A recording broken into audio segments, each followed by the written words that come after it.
With Mr. Review, we spring into action with breaking reviews.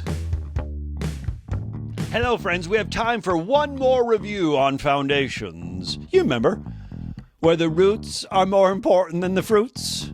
We've been talking about federalism, and today we're looking at we're really looking at federalism in action. You know, no better way to look at this than when you look at how we have faced crisis in our lifetime, 9/11 or the coronavirus. If you notice, each of the 50 states does it a little bit differently. This is federalism in action. What the New York governor says about New York and New York City might be different than what the Mississippi governor says, or what the Louisiana governor says, or what the Colorado governor says. This is federalism. The national government can have certain guidelines and certain ideas of its own, but so too can the state governments, and so too can our local governments. Maybe your local city has made decisions differently than other cities around America. This is called federalism. Whew, the joy of federalism.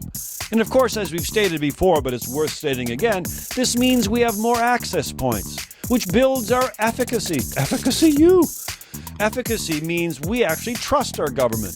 And when local governments, run by people we might even know, my neighbor's the mayor, we feel as if our voice matters. And if our voice matters, we trust our government, we vote more, we're more positive about communities and policies.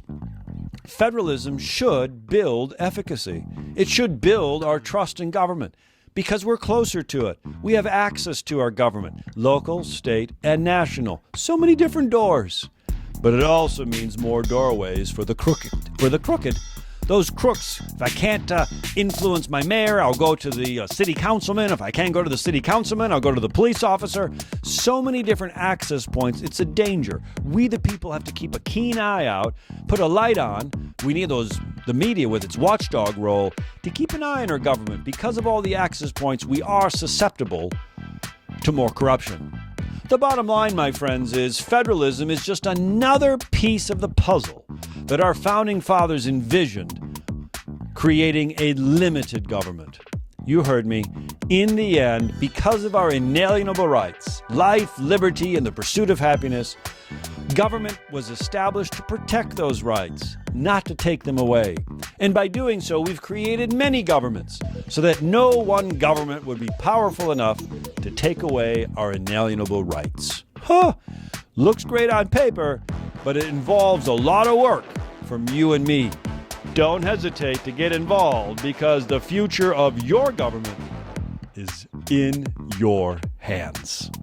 Spring into action with breaking reviews.